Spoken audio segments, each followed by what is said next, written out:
What would you do if your campfire refused to burn? If it died despite fresh wood and singing came from the forest? We made the wrong choice, and it cost us everything. You must understand, my old friend, that I write this account not from any hope of survival, for I abandoned that particular delusion some hours ago, but from a compulsion that has seized me in these final hours. If this testimony reaches you, it will be because some forest ranger or company investigator has found my remains in this wretched trailer, and I pray they have the sense to burn everything they find here, including these pages. I was never a superstitious man. You know this well enough. I was the one who mocked Ferdinand when he refused to work a site because the locals said it was cursed ground. My father logged for 30 years and filled my head with old wives' tales. Don't whistle in the woods after dark. Never ignore a fire that won't stay lit. And if you hear a woman crying in the forest at night, you walk the other way. I thought it was all nonsense. Stories bored men told themselves to make the isolation bearable. Yet here I sit, barricaded behind a door whose only protection is a thin line of ordinary table salt. And I find myself wishing I had heeded my father's superstitions. It began on Friday evening, in that peculiar hour when daylight has fled, but true darkness has not yet claimed dominion. 6 of us remained around the campfire. Myself, Laban, Daniel, Walter, our supervisor Silas, and Ferdinand, passing bottles and speaking little, as men do after 10 hours of felling timber. The work had been good, the pay better than most logging operations offered, and we were content in that animal way that comes from physical exhaustion. "Hey, Henry, throw another log on there. It's too early to turn in," Laban said to me, his voice easy and unhurried. I remember rising, selecting a piece of the very tree we had brought down that afternoon, and placing it onto the coals. The wood caught. I saw the flames lick along its bark, yet the fire continued its decline. Within moments, the blaze that should have been roaring stood no higher than my hand. Silas was the first to speak the question we all felt. His profanity seemed almost inadequate for the wrongness of what we witnessed. We sat frozen, staring at flames that obeyed no natural law. I tell you, I have built 1,000 campfires in my 32 years, and not once have I seen wood feed a dying blaze. Yet there it was, fresh fuel and fading light, as though some invisible mouth were drawing the heat and brightness from our circle. Daniel's head snapped toward the tree line. His whisper came tight and urgent. "You hear that?" Most of the crew shook their heads. Years of chainsaw work had robbed them of their finer hearing. But my ears were still keen, and yes, I heard it. Singing, soft and discordant, barely audible above our guttering fire. The melody, if one could call it that, seemed to wind through the trees like smoke, never quite resolving into any tune I recognized. Silas's command came sharp and immediate.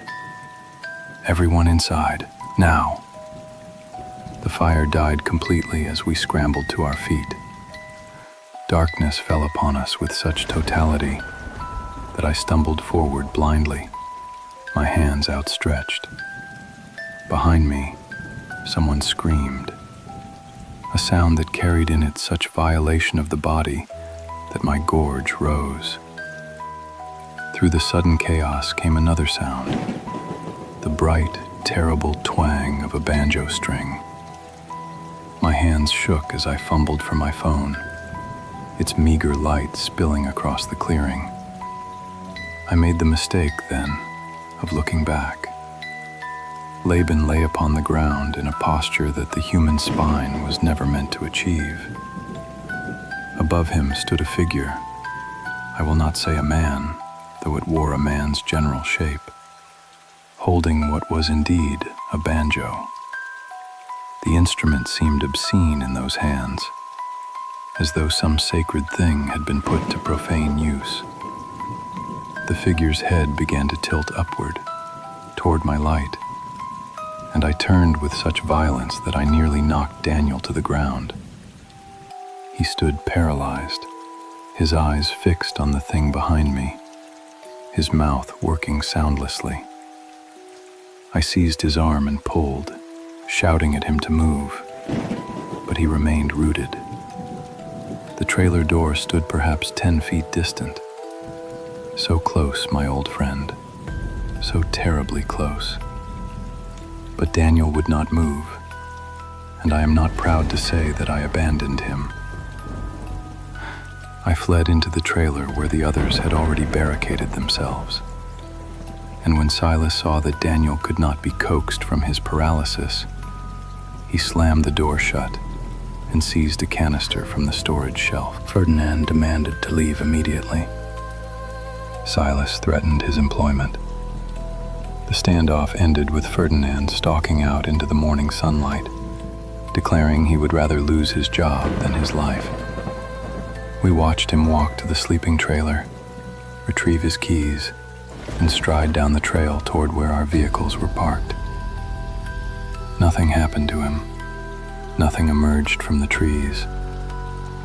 The morning was silent except for crows calling to one another in the canopy. Silas offered us double pay to stay.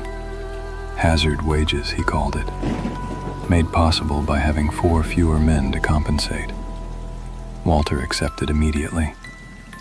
I accepted because I could not abandon Walter, and because that amount of money would change my life.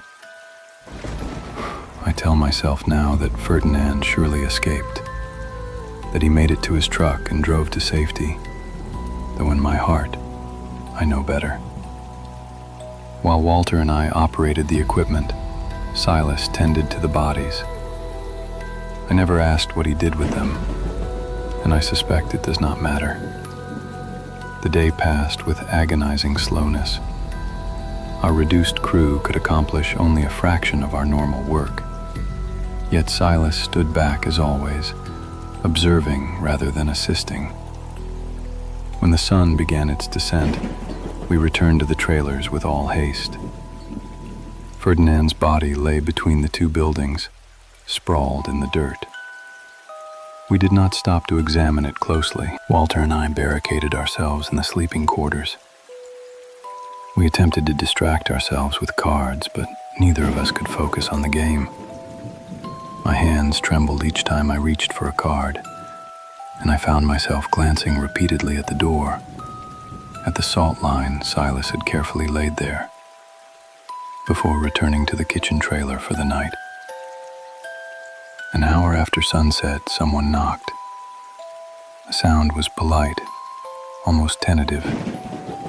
3 measured raps against the door. We froze, staring at each other in the lamplight. The knock came again, followed by soft crying. A woman's voice, choked with tears. "Hello?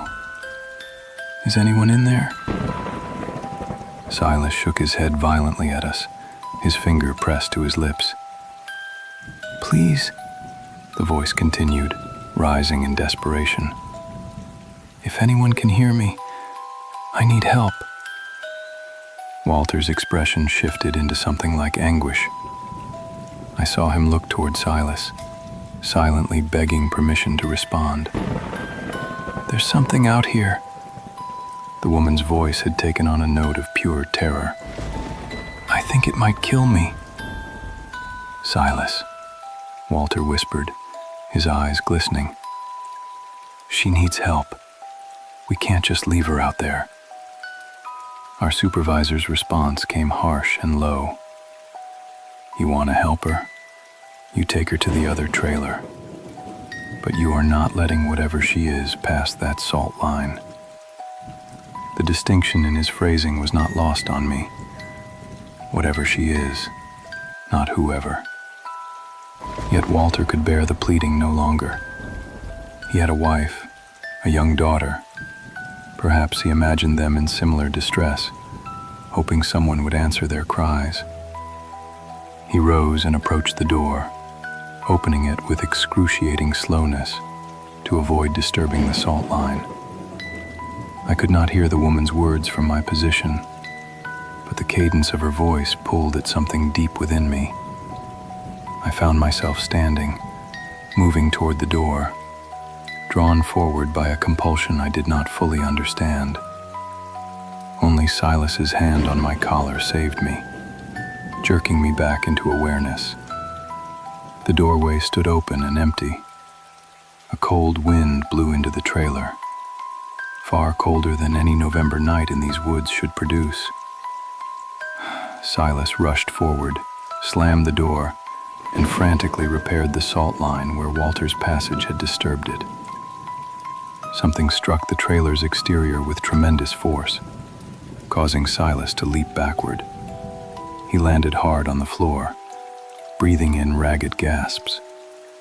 "We're going to lose the company with the coming lawsuits," he muttered, and I felt a hysterical laugh bubble up in my throat. We were the last 2 men alive of a 7-man crew, and he worried about litigation. Within 2 hours, he was dead as well. I woke to cold air on my face and the door standing open. Silas's cot was empty.